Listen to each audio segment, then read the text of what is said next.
Mientras seguía los pasos de Shinichi en Activarte, me puse a pensar cuántas cosas han cambiado este año y todo el esfuerzo que se está haciendo para regresar a la normalidad. Muchas y muchos de ustedes ya han salido de casa, han dado quizás una vuelta al parque o han caminado cerca al río o a algún lugar. Sea como sea, es importante seguir cuidándonos, porque aún falta un poco más para vencer a esta pandemia. Pero me gustaría que me compartan algunas fotos de sus primeras salidas para juntarlas y que quede como un recuerdo de este momento que cambió nuestras vidas. Y quién sabe, quizás podamos hacer una exposición fotográfica o algo así. ¿Qué les parece? Chévere, ¿no? Entonces ya saben que nos las pueden enviar a cuarto@minedu.gov.pe, siempre con la autorización de una persona adulta. Estaré atenta. Y parte de esos cambios que estamos experimentando viene acompañado de un nuevo clima. Poco a poco estamos sintiendo que el verano se acerca y en muchas partes del Perú empiezan las lluvias y en otras las sequías. Ustedes en casa, ¿cómo está el clima por donde viven? Me gustaría saber y para eso lo averiguaré con el Rappi Noticiero.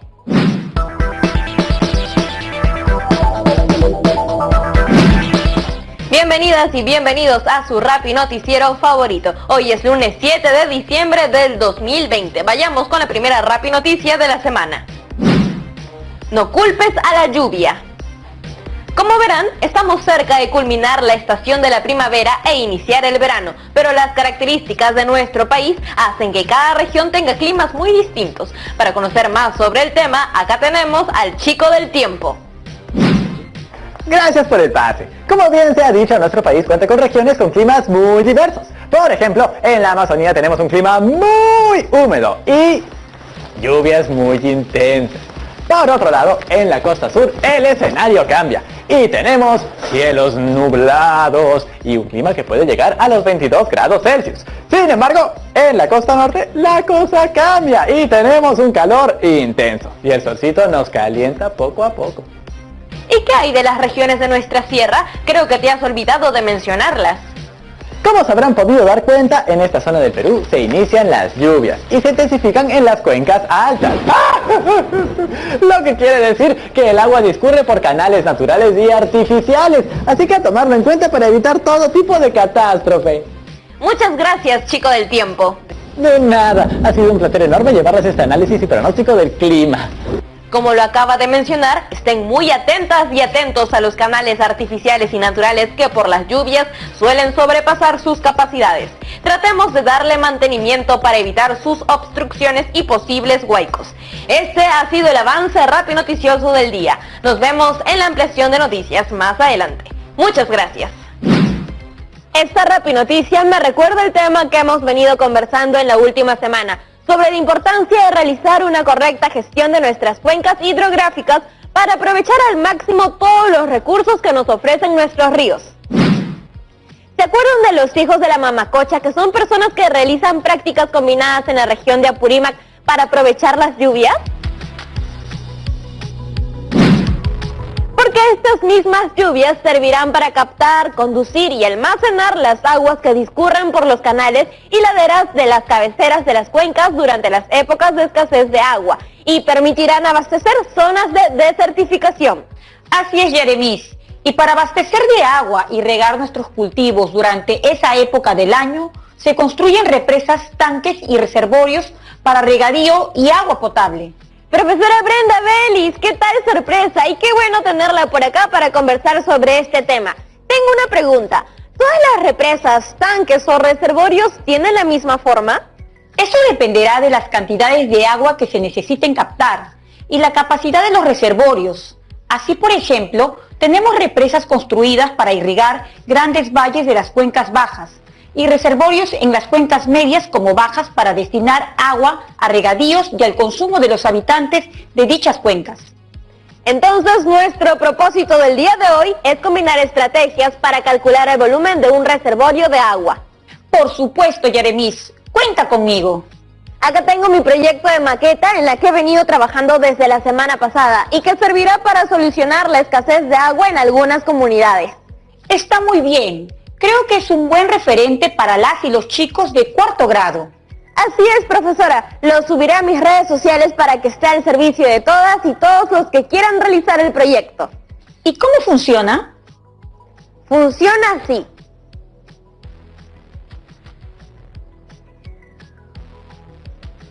El agua discurre por la ladera de las cabeceras de la cuenca. Se capta en diversas zanjas de infiltración, por un lado, y por el otro se conduce a reservorios de la cuenca media o baja, pero esta última parte aún no la he terminado. Creo que necesitas conocer las diversas formas de reservorios que hay y determinar el volumen que cada una tiene para captar y almacenar agua. Sí, profesora, sería genial que este proyecto pueda mostrar esa información. Y ustedes desde casa también pueden participar de su elaboración. Así que si conocen de algún reservorio, compartan la info para que esta maqueta sea hecha por todas y todos nosotros. Gran iniciativa, Yaremis. Para empezar, veamos las diversas formas geométricas de los reservorios que hay. Tenemos, por ejemplo, reservorios con forma de prismas, de esferas y semiesferas, entre otras. Profesora, me ha escrito Susana de Cajamarca y me acaba de compartir información sobre un reservorio en el distrito de Los Baños del Inca. Muchas gracias, Susana. La foto que nuestra amiga de Cajamarca ha compartido es la de un reservorio con la forma más usual que encontrarán. Forma geométrica tridimensional rectangular o cuadrangular.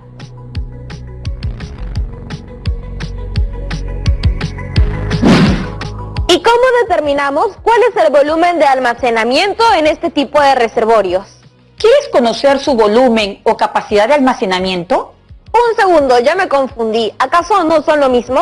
¿Cuál es la diferencia? Les explico. El volumen es la magnitud física que expresa la extensión de un cuerpo en 3 dimensiones: largo, ancho y alto. En pocas palabras, es la cantidad de espacio que ocupa el objeto, mientras que la capacidad es lo que cabe dentro de ese objeto o recipiente. Entonces, me gustaría saber cuál es su volumen. Para hacerlo, debemos identificar las 3 dimensiones del prisma: ancho, largo y altura. Luego, determinamos el volumen del reservorio multiplicando las 3 dimensiones. Es necesario tener en cuenta que debemos dejar un margen de altura, puesto que el agua almacenada al ras del reservorio podría desgastar los bordes o provocar desbordes.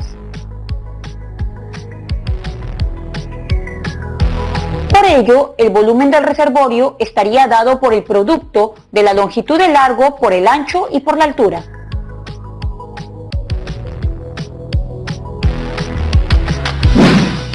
Profesora, me han llegado un montón de fotos de distintos reservorios en todo el Perú. ¿Por qué no revisamos todas y decidimos qué tipo de forma geométrica es más adecuada para esta maqueta? Mientras voy descargando las fotos, vamos a un corte y el siguiente bloque compartimos la información que nos ha llegado. Ya regresamos. Este martes 8 de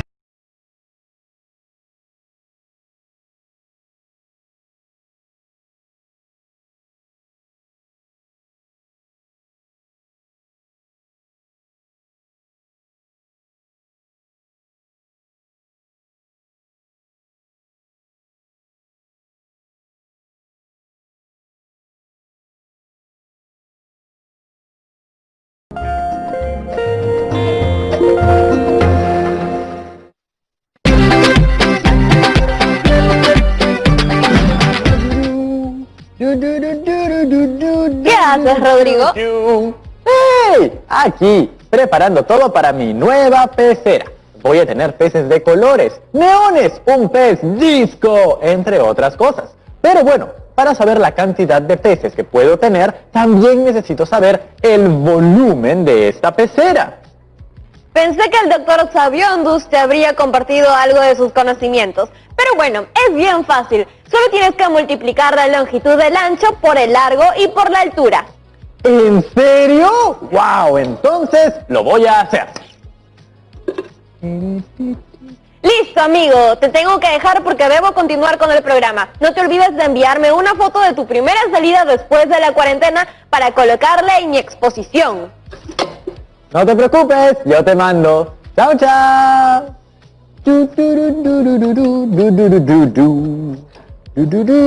Medida. Profesora, acá tengo una foto más que me han compartido. Es del distrito de Quisqui, en Huánuco. Ese reservorio tiene forma de un prisma trapezoidal recto y para determinar su volumen utilizaremos su cara poligonal que tiene forma de un trapecio y la longitud del reservorio. Como su cara anterior y posterior tiene la forma de un trapecio, entonces determinaremos dos cosas.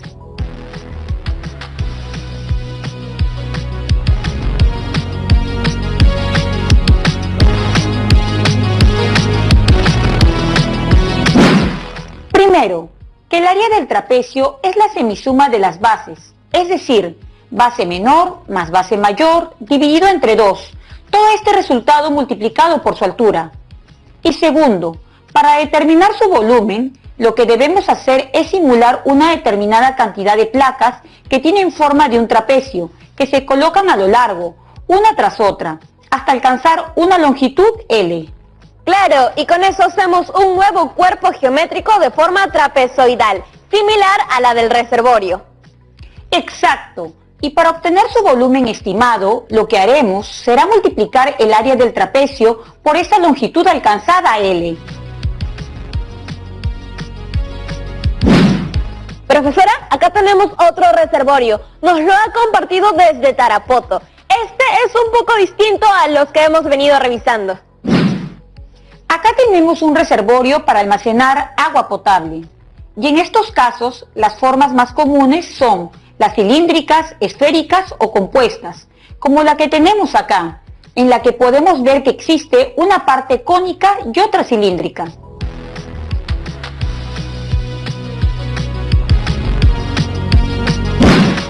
Y si tenemos esas dos formas geométricas, ¿cómo calculamos su volumen? Tenemos que hacerlo por partes. Primero, calculamos el volumen del cilindro. Para hacerlo, debemos identificar sus elementos. El radio del círculo de la base del cilindro. Este radio es la línea que va desde el centro del círculo hasta cualquier punto de su perímetro. Para determinar su valor, simplemente se mide la distancia desde el punto medio de la base del cilindro hacia el exterior del círculo. También tenemos el diámetro, que es cualquier línea recta que atraviesa el centro del círculo y que tiene ambos extremos en algún punto del perímetro del círculo.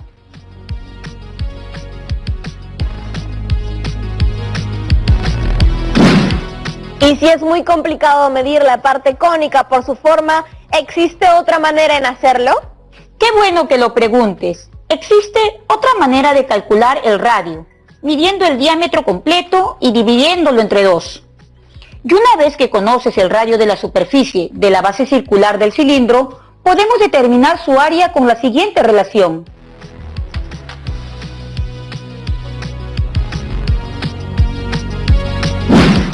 Relacionamos el valor de pi, multiplicando con el valor del radio elevado al cuadrado, siendo pi un valor numérico constante. Recordemos que pi es igual a 3,14159. Este valor para cuestiones de cálculos lo podemos utilizar como 3,14. Finalmente, calculamos su volumen, siempre considerando el margen que se debe dejar al llenar con agua.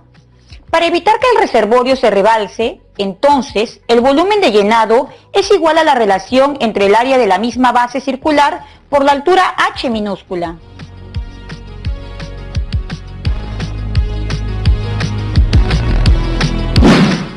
Perfecto, ahora solo necesitamos determinar el volumen del cono. Para eso es necesario ver sus características. ¿Las conoces, Jeremis? Acá tengo un cono, que es muy útil y esta vez me va a ayudar a mostrar sus características. Esta es su altura, esta la base y el radio y la superficie lateral. Casi, te faltó almacenar el eje de giro, que es la recta que contiene al cateto del triángulo rectángulo que ha generado el cono y que se mantiene fijo, y la generatriz, el segmento que delimita la hipotenusa. Imagino que para determinar el volumen debemos establecer una relación entre el cono y el cilindro, ¿no?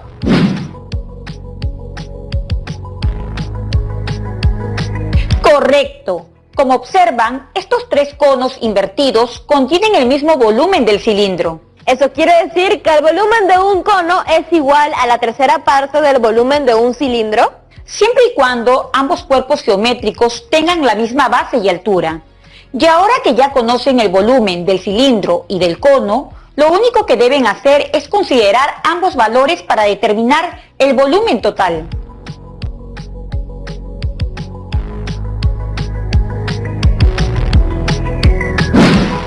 Profesora, acá tengo la última foto que me ha llegado. Es de Lorena, en el distrito de Ate. Esta forma de reservorio la he visto antes por mi casa. En efecto, esos tipos de reservorios esféricos también son muy comunes. Para determinar su volumen, lo primero será conocer y comprender sus elementos y características.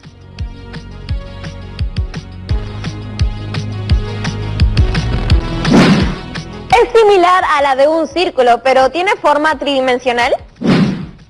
No exactamente, ya que una esfera es un cuerpo de revolución que se obtiene a partir del giro de un semicírculo alrededor de su eje. Excelente, profesora. Me pareció genial cómo se genera una esfera. Así es. Y ahora que has visto cómo se forma una esfera, ¿qué elementos y características encontraste?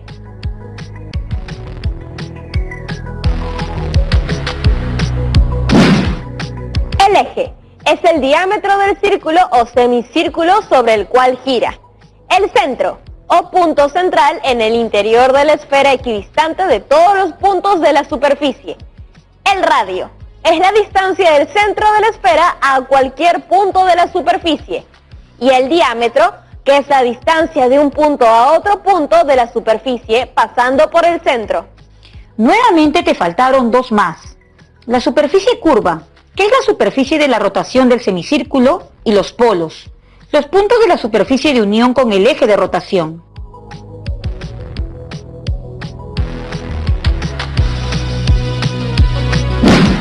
Para calcular el valor del volumen de una esfera, recurrimos a la relación que hay entre los volúmenes del cono y cilindro.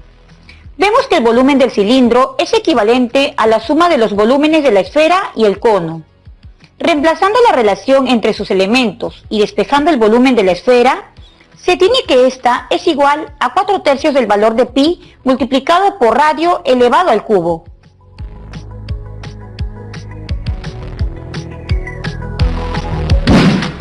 Eso quiere decir que los volúmenes de estos cuerpos geométricos están relacionados y que la relación entre sus elementos nos puede ayudar a determinar sus volúmenes. Así es una pequeña estrategia que podemos usar solo cuando las alturas coinciden. ¡Qué buena, profesora! El programa de hoy ha estado muy interesante porque hemos podido calcular los volúmenes de los reservorios a través de las fotos que nos han compartido desde distintas partes del Perú. Y hemos reconocido formas geométricas tridimensionales en objetos cotidianos, como pueden ser una pecera, un cono de tránsito. Pero aún no termina el programa, todavía tenemos que revisar si nos han llegado preguntas. Sí, acá tenemos dos preguntas. Vamos con la primera.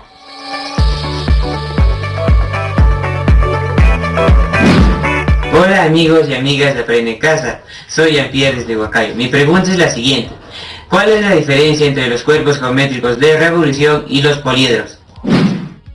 La diferencia entre los cuerpos geométricos de revolución con los poliedros es que los primeros no tienen caras ni aristas. Pero al hacerlos girar sobre un eje, generan una forma geométrica tridimensional. Otros ejemplos podrían ser un rectángulo que al girar sobre un eje genera un cilindro, o un triángulo rectángulo que genera el cono recto.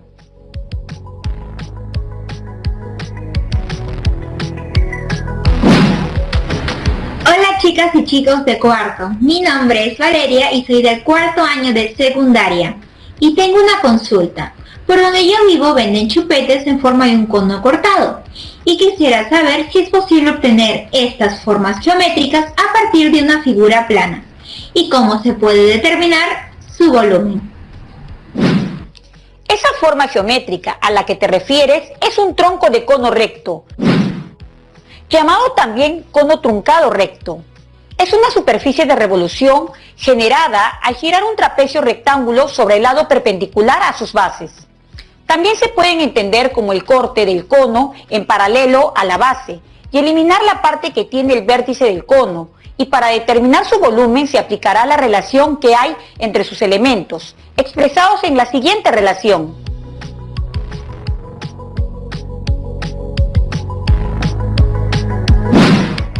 Ahora sí, hemos llegado al final del programa y qué chévere que durante estos minutos hemos aprendido a combinar algunas estrategias para determinar el volumen de una figura geométrica tridimensional a partir de las formas de reservorios de agua. Muchas gracias por eso, profesora Brenda Vélez, y por acompañarnos durante el programa. De nada, Yademis. Estoy segura de que esto les va a servir a todas y todos ustedes en diversos momentos de la vida. Nos vemos pronto. Adiós. Chao, profesora Brenda Vélez. Muy bien, como en todos los programas, llegó el momento de dejar el reto del día. Propone otra forma geométrica tridimensional para la construcción de un reservorio de agua destinado al regadío de áreas verdes o campos de cultivo, de manera que calcule su volumen de almacenamiento y estime ciertas dimensiones. No te olvides de que esto será parte del producto de tus aprendizajes y deberás archivarlo como evidencia.